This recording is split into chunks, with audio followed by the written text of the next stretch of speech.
Hello, wonderful audience. Thank you for choosing to spend your time with me. It's a pleasure to have you join us as we uncover the secrets of Vila Rica Revolt. The Vila Rica Revolt, also known as Vila Rica Sedition, was a colonial revolt against the Portuguese crown. It took place between June 28 and July 19, 1720, in Vila Rica, a city in the royal Captaincy of Minas de Ouro and Campos dos Cataguases, in Colonial Brazil. It is traditionally considered a nativist movement by Brazilian historiography, and one of the precursors of the so-called Minas Gerais Conspiracy. Recent reviews show that it was part of a cycle of local contestations that sought to correct errors of the administration. It is also commonly referred to as Filipe dos Santos Revolt, after one of its leaders. Among its direct causes were the creation of the foundry houses, the prohibition of the circulation of gold dust, and the monopoly of the main commodities by reinóis, those born in Portugal. The revolt was met with an energetic reaction from Governor Pedro Miguel de Almeida, Portugal, e Vasconcelos, the Count of Assumar, that culminated with the execution of its main leader, Filipe dos Santos. In the upcoming section, we'll be shining a light on historical background. The Minas region, now Minas Gerais state, had already experienced great upheavals that showed, as Pedro Calman says, a brave people, vain of their power in the mountains, aware that the law would only be enforced if its inhabitants agreed. This is how, in the beginning of the 18th century, the War of the Embobas began, pitting the Emboba Manuel Nunes Viana against D. Fernando de Mascarenhas and the Paulistas, and which resulted in the separation of the Captaincy of São Paulo and Minas de Ouro in 1709. The laws, in the Sertão, were imposed by Trudelos, as one governor recorded in 1737. The government was distant and lacked strength in these places, unlike the inhabitants supportive, organized and armed. The production of the mines grew, while the taxes sent to the royal court remained stagnant. In Portugal, an explanation was demanded. It lay in smuggling, which caused enormous damage to the royal treasury. One of the measures adopted, in 1719, was the foundry houses' imposition forbidding the circulation of gold dust and demanding that all ore had to be smelted in one of those institutions to be created in Vila Rica, São João del Rei, and in Vila do Principe. These were the places where the royal fifth would be paid. In this way, the so-called fifth gold would be the only gold that could circulate freely, that is, that would be marked with the crown's seal, and on which tribute would have been paid. The previous prevailing situation, which the municipal councils accepted, was that of a specific and fixed amount to be paid at the end of each year. The then Governor Dom Baltasar da Silveira insisted on imposing the so-called gold panning tax, which consisted of 12 oitavas of gold from each miner. Each oitava equals 3.5859 grams. The councils proposed that they would pay the tax at the royal roads, on the condition that the gold could circulate freely. An insurrection occurred, which resulted in the councils paying the fixed payment of 30 arrobas. This, however, still did not meet the wishes of the crown. This fixed rate of payment was given the name of finta. These orders resulted in the Pitangui revolt, and left the region in a constant state of discontent and imminent upheaval. The interests of the powerful, among whom was the wealthiest of them, Camp Master Pascoal da Silva Guimarães from Vila Rica, were also at stake with the changes intended by the crown. The leader of the Embobas himself, Manuel Nunes Viana, incited the people against the idea of the royal fifth. Get ready for a captivating exploration as we unravel the layers of preceding facts and their profound significance. Against this state of affairs, King John V appointed Pedro Miguel de Almeida, Portugal, e Vasconcelos, Count of Assumar, as governor. His function included applying, in Minas Gerais, 3 dispositions that were contrary to local interests. 1. Announcement of the installation, in the Captaincy, of a bishopric, aiming at the moralization of the clergy, who, there, lived dissolutely, practicing from small crimes to celibacy violation, besides being involved in gold trafficking. 2. Application of the Royal Charter of April 25, 1720, which extinguished some functions, increased the governor's power, and also brought to Minas a contingent of dragons. 3. Imposition of compliance with the creation the foundry houses, and which had already caused riots. Sending the soldiers was a precaution against the exorbitant levy imposed, anticipating the crown that there would be resistance. The Count of Assumar had already aroused antipathy among the miners, and when the first soldiers arrived in Ribeiro do Carmo, Domingos Rodrigues do Prado was leading, in Pitangui, an agitation against the governor. The inconvenience that the foundry houses would cause the forced displacement to them, the expenses with bureaucracy, lodging, delays, etc., was another difficulty that the people were not willing to tolerate. In this scenario, besides Pitangui, other villages were agitated, and the dragons ended up using violent repression. Nevertheless, the crisis had spread. The flame that would erupt in the Filipe dos Santos Revolt was lit. As we transition, let's shed light on Filipe dos Santos and its relevance to our ongoing exploration. There is not much information about Filipe dos Santos Freire. It is not known where he was born, but his friendship with the potentate Pascoal dos Silva Guimarães makes one deduce that he was also Portuguese, as Diogo de Vasconcelos recorded. Some traditions considered him as a person of colour, although modern historiography is based on him being Portuguese. He was a poor person, however, to whom the excessive taxation of the fief would not affect anything. He had the gift of oratory, being very dear to the people. In this part of the video, we'll be delving deeper into conspiracy and analysing its key components. The facts led the two potentates of Vila Rica, Manuel Mosquera Rosa and his sons, and Pascoal dos Silva Guimarães to combine a violent action with the humcountable Filipe dos Santos, inspiring the people with his words that would intimidate Almeida Martinho Vieira and, through him, demote the governor from his intentions, just as it had happened to his predecessor.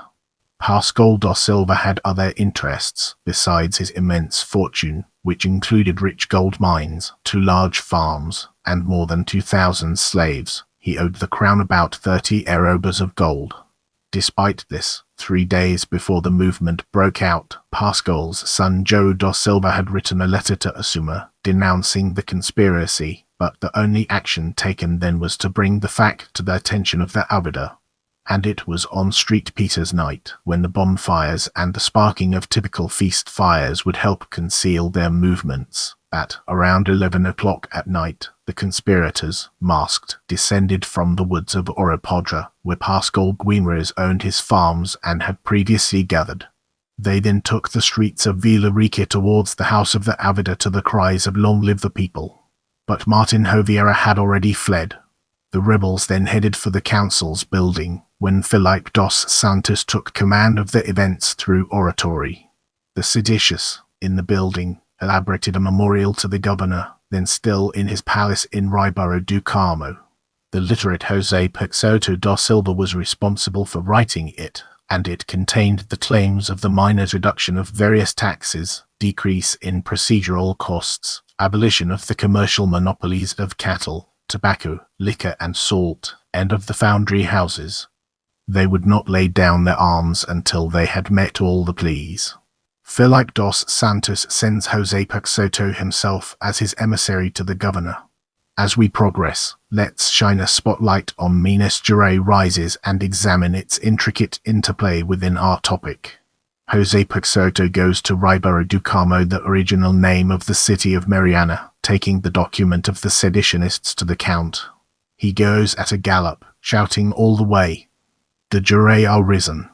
The Count then understood that the situation had reached the extreme limit and tried to gain time. He replied that he would make concessions, but made it conditional that the order should be redone. He also promised to convene a general council to sort out all the issues, but the rebels did not accept this maneuver. On July 2, the rebels all went to where the Count was, in great strides, clamouring that the people had to be attended to. The Count, however, without foreseeing the course of events, sought to fortify himself in his residence, quartering his soldiers there, for he thought it prudent not to move from there. He had asked for reinforcements from Rio de Janeiro and, When he learned that the mob had left Vila Rica, he immediately sent one of his lieutenants and the chamber of Vila do Carmo to receive them at the entrance to the city. The mob peacefully enters the villa, standing in the square in front of the governor's palace where, at one of the windows, Assumar speaks to everyone in a conciliatory manner and, to the disappointment of the leaders, is acclaimed by the crowd. Again, Jose Peixoto is sent, who, in the courtroom, again presents the demands in writing, to which are added the general pardon, in the name of the king, and other minor requests. To each item, the count replied, "Deferred as you ask." Peixoto then, at one of the windows, announced to the people the charter granting all their pleas, and again the crowd burst into acclamation, making them return from whence they had left with the conviction that they were victorious. Imagining themselves free from the interference of the crown, the demands and prerogatives imposed, they set off triumphantly on their return. The governor, however, had acted out of cunning, never intending to fulfill any of those commitments. Now, let's shift our focus to the reaction and embark on an intellectual exploration of its various dimensions. As soon as the rebels returned to their homes, Assumar took care to organize his retaliation, gathering the dragons and also the wealthy of the city, not fond of Vila Rica, to take up arms and provide slaves to reinforce the troops, which then reached 1,500 men. The count ordered the dragons to arrest the heads of the movement, Pascoal da Silva, Manuel Mosquera da Rosa, Sebastião da Veiga Cabral, and some friars. Before the Vila could react against the arrest of the leaders, Assumar penetrated the city with his entire contingent, surprising them, on July 16. Filipe dos Santos was preaching the revolt in front of the doors of the church in Cachoeira do Campo when he was arrested, and in Sabah, Tomafonso Pereira was captured while calling for a reaction. Deceived, the supporters of the uprising still tried to retaliate, but with the arrival of Assumar's troops led by Sergeant Major Manuel Gomes da Silva, nothing came of it. The count then acted with vengeance and violence, ordering the houses of the rebels to be set on fire. That fire spread and destroyed the streets of the village that today bears the name Ouro da Queimada, which was where Pascoal da Silva's residence was located. Other streets were also consumed by the fire. Filipe dos Santos, considered the main leader, was summarily tried. According to the sentence, the defendant was to be dragged through the public streets of the village and then quartered, with his parts exhibited in Cachoeira do Campo, São Bartolomeu, Itobra and Ribeirão. In addition, his property was to be confiscated from the crown. As we progress through this video, let's now turn our gaze towards Filipe dos Santos' execution. There are some controversies about how the execution of the leader Filipe dos Santos would have taken place. Clovis Moura says that there is no consensus about how he was executed, whether by hanging and then quartered, or by tying him to 4 horses that, when incited, would have broken his body to pieces. However, Diogo de Vasconcelos, who is used as the main source by Clovis Moura, treated the latter version as a myth. Other authors, like Carlos Mota, only state that he was hanged and quartered, as was Sotomayor. Pedro Kalman gives the following description, without being specific.